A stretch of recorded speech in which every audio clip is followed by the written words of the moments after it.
ओम श्री परमात्मने नमः। श्री शिव महापुराण रुद्र संहिता अध्याय 17। सती को शिव से वर की प्राप्ति तथा भगवान शिव का ब्रह्मा जी को दक्ष के पास भेजकर सती का वरण करना। ब्रह्मा जी कहते हैं, मुने, उधर सती ने आश्विन मास के शुक्ल पक्ष की अष्टमी तिथि को उपवास करके भक्ति भाव से सर्वेश्वर शिव का पूजन किया। इस प्रकार नंदा व्रत पूर्ण होने पर नवमी तिथि को दिन में ध्यानमग्न हुई सती को भगवान शिव ने प्रत्यक्ष दर्शन दिया। उनका श्री विग्रह सर्वांग सुंदर एवं गौर वर्ण का था। उनके 5 मुख थे और प्रत्येक मुख में 3-3 नेत्र थे। भाल देश में चंद्रमा शोभा दे रहा था। उनका चित्त प्रसन्न था और कंठ में नील चिन्ह दृष्टिगोचर होता था। उनके 4 भुजाएं थीं। उन्होंने हाथों में त्रिशूल, ब्रह्म कपाल, वर तथा अभय धारण कर रखे थे। भस्ममय अंगराग से उनका सारा शरीर उद्भासित हो रहा था। गंगा जी उनके मस्तक की शोभा बढ़ा रही थीं। उनके सभी अंग बड़े मनोहर थे। वे महान लावण्य के धाम जान पड़ते थे। उनके मुख करोड़ों चंद्रमाओं के समान प्रकाशमान एवं आह्लादजनक थे। उनकी अंग कांति करोड़ों कामदेवों को तिरस्कृत कर रही थी तथा उनकी आकृति स्त्रियों के लिए सर्वथा ही प्रिय थी। सती ने ऐसे सौंदर्य माधुर्य से युक्त प्रभु महादेव जी को प्रत्यक्ष देखकर उनके चरणों की वंदना की। उस समय उनका मुख लज्जा से झुका हुआ था। तपस्या के पुंज का फल प्रदान करने वाले महादेव जी उन्हीं के लिए कठोर व्रत धारण करने वाली सती को पत्नी बनाने के लिए प्राप्त करने की इच्छा रखते हुए भी उनसे इस प्रकार बोले। महादेव जी ने कहा, उत्तम व्रत का पालन करने वाली दक्ष नंदिनी, मैं तुम्हारे इस व्रत से बहुत प्रसन्न हूँ, इसलिए कोई वर मांगो। तुम्हारे मन को जो अभीष्ट होगा वही वर मैं दूंगा। ब्रह्मा जी कहते हैं, मुने, जगदीश्वर महादेव जी यद्यपि सती के मनोभाव को जानते थे तो भी उनकी बात सुनने के लिए बोले, कोई वर मांगो। परंतु सती लज्जा के अधीन हो गई थी, इसलिए उनके हृदय में जो बात थी उसे वे स्पष्ट शब्दों में कह न सकी। उनका जो अभीष्ट मनोरथ था वह लज्जा से आच्छादित हो गया। प्राण वल्लभ शिव का प्रिय वचन सुनकर सती अत्यंत प्रेम में मग्न हो गई।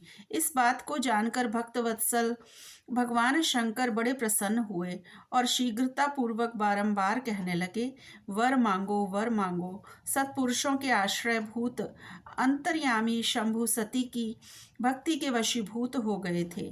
तब सती ने अपनी लज्जा को रोककर महादेव जी से कहा, वर देने वाले प्रभु, मुझे मेरी इच्छा के अनुसार ऐसा वर दीजिए जो टल न सके।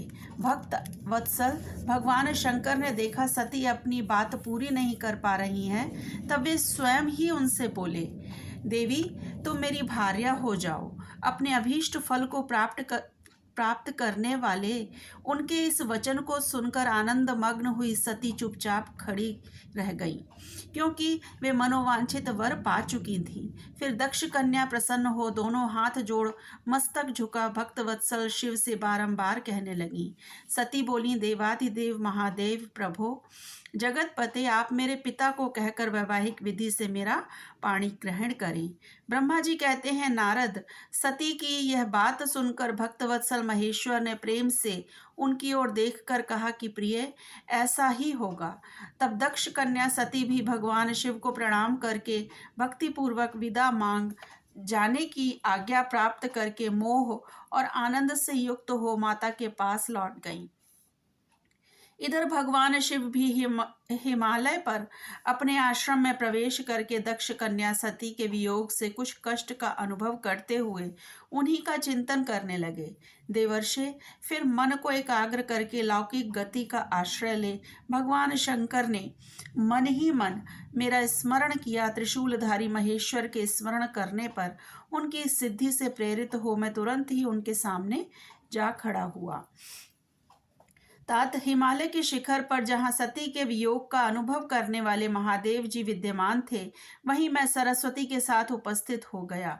देवर्षे, सरस्वती सहित मुझे आया देख सती के प्रेम पाश में बंधे हुए शिव उत्सुकता पूर्वक बोले, शंभु ने कहा कि ब्राह्मण, मैं जब से विवाह के कार्य में स्वार्थ बुद्धि कर बैठा हूँ, तब से अब मुझे इस स्वार्थ में ही स्वत्व सप्रतीत होता है। दक्ष कन्या सती ने बड़ी भक्ति से मेरी आराधना की है। उसके नंदा व्रत के प्रभाव से मैंने उसे अभीष्ट कर देने की घोषणा की है। ब्राह्मण, तब उसने मुझसे यह वर मांगा कि आप मेरे पति हो जाइए। यह सुनकर सर्वथा संतुष्ट हो मैंने भी कह दिया कि तुम मेरी पत्नी हो जाओ।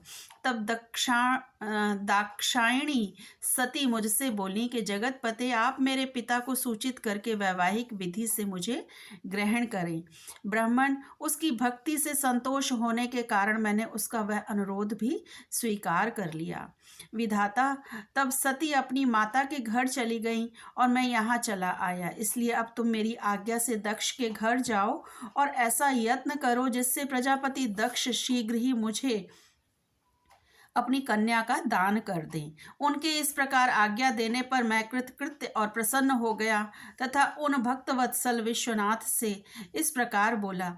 ब्रह्मा जी ने कहा कि भगवान शंभो, आपने जो कुछ कहा है उस पर भली भांति विचार करके हम लोगों ने पहले ही उसे सुनिश्चित कर दिया है। वृषभध्वज, इसमें मुख्यतः देवताओं का और मेरा भी स्वार्थ है। दक्ष स्वयं ही आपको अपनी पुत्री प्रदान करेंगे, किंतु आपकी आज्ञा से मैं भी उनके सामने आपका संदेश कह दूंगा। सर्वेश्वर महाप्रभु महादेव जी, ऐसा कहकर मैं अत्यंत वेगशाली रथ के द्वारा दक्ष के घर जा पहुंचा। नारद जी ने पूछा, वक्ताओं में श्रेष्ठ महाभाग विधाता, बताइए, जब सती घर पर लौटकर आईं तब दक्ष ने उनके लिए क्या किया? ब्रह्मा जी ने कहा, तपस्या करके मनोवांछित वर पाकर जब सती घर को लौट गईं तब वहां उन्होंने माता पिता को प्रणाम किया। सती ने अपनी सखी के द्वारा माता पिता को तपस्या संबंधी सब समाचार कहलवाया। सखी ने यह भी सूचित किया कि सती को महेश्वर से वर की प्राप्ति हुई है। वे सती की भक्ति से बहुत संतुष्ट हुए हैं। सखी के मुख से सारा वृत्तांत सुनकर माता पिता को बड़ा आनंद प्राप्त हुआ और उन्होंने महान उत्सव किया। उदार चेता दक्ष और महामनस्वी वीरणी ने ब्राह्मणों को उनकी इच्छा के अनुसार द्रव्य दिया तथा अन्यान्य अंधों और दीनों को भी धन बांटा। प्रसन्नता बढ़ाने वाली अपनी पुत्री को हृदय से लगाकर माता वीरणी ने उसका मस्तक सूंघा और चूमा और आनंद मग्न होकर उसकी बारंबार प्रशंसा की। तदंतर कुछ काल व्यतीत होने पर धर्मज्ञों में श्रेष्ठ दक्ष इस चिंता में पड़े कि मैं अपनी इस पुत्री का विवाह भगवान शंकर के साथ किस तरह करूं। महादेव जी प्रसन्न होकर आए थे, पर वे तो चले गए। अब मेरी पुत्री के लिए वे फिर कैसे आएंगे? यदि किसी को शीघ्र ही भगवान शिव के निकट भेजा जाए तो यह भी उचित नहीं जान पड़ता, क्योंकि यदि वे इस तरह अनुरोध करने पर भी मेरी पुत्री को ग्रहण न करें तो मेरी याचना निष्फल हो जाएगी। इस प्रकार की चिंता में पड़े हुए प्रजापति दक्ष के सामने मैं सरस्वती के साथ सहसा उपस्थित हुआ। मुझ पिता को आया देख दक्ष प्रणाम करके विनीत भाव से खड़े हो गए। उन्होंने मुझ स्वयंभू को यथा योग्य आसन दिया। तदंतर दक्ष ने जब मेरे आने का कारण पूछा तब मैंने सब बातें बतलाकर उनसे कहा कि प्रजापति, भगवान शंकर ने तुम्हारी पुत्री को प्राप्त करने के लिए निश्चय ही मुझे तुम्हारे पास भेजा है। इस विषय में जो श्रेष्ठ कृत्य हो उसका निश्चय करो। जैसे सती ने नाना प्रकार के भावों से तथा सात्विक व्रत के द्वारा भगवान शिव की आराधना की है, उसी तरह वे भी सती की आराधना करते हैं। इसलिए दक्ष, भगवान शिव के लिए संकल्पित एवं प्रकट हुई अपनी इस पुत्री को तुम अविलंब उनकी सेवा में सौंप दो। इससे तुम कृतकृत्य हो जाओगे। मैं नारद के साथ जाकर उन्हें तुम्हारे घर ले आऊँगा।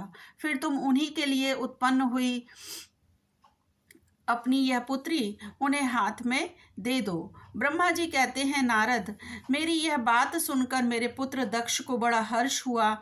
वे अत्यंत प्रसन्न होकर बोले कि पिताजी, ऐसा ही होगा। मुने, तब मैं अत्यंत हर्षित हो वहां से उस स्थान को लौटा जहां लोक कल्याण में तत्पर रहने वाले भगवान शिव बड़ी उत्सुकता से मेरी प्रतीक्षा कर रहे थे। नारद, मैं लौट आने पर स्त्री और पुत्री सहित प्रजापति दक्ष भी पूर्ण काम हो गए। वे इतने संतुष्ट हुए मानो अमृत पीकर अघा गए हों। ओम नमः शिवाय। शिवजी सदा सहाय।